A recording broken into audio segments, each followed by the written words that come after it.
Uganda n'ebintu bihango munonga no kutwalira hamwe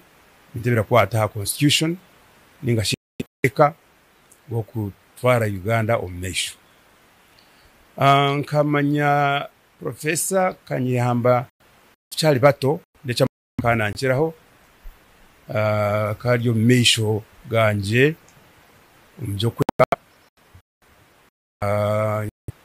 nanchiraho imyaka hinka mukaga nabwo icyo byo buto munonga ibyo tinkabigambaho nimbasa kugamba nabyo bukuru kuya tutandika gukora hamwe no mukiga abakiga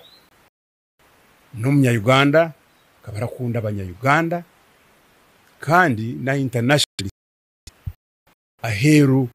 yakozire akakora ibintu by'amani. Kanyihamba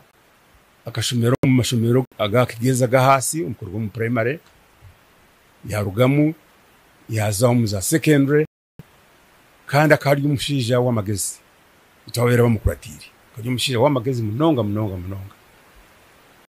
yambo ruzungu rwe uhurira washemererwa kushira nkitwabira bari nyuma ye nabwo icyo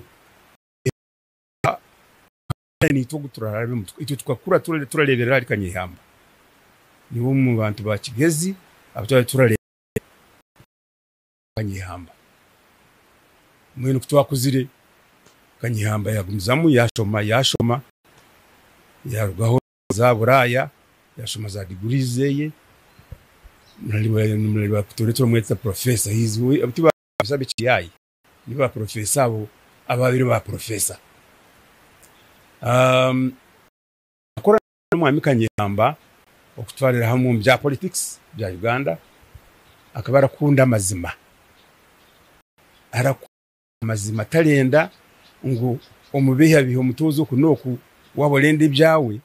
bitari by'abantu ku kabukwa bemeze bashimire ko nabwo icyo Kanyihamba akatwabura umuntu bingi particularly bya politics and nationalism okunda Uganda yetu omu constituent assembly no yabo abatu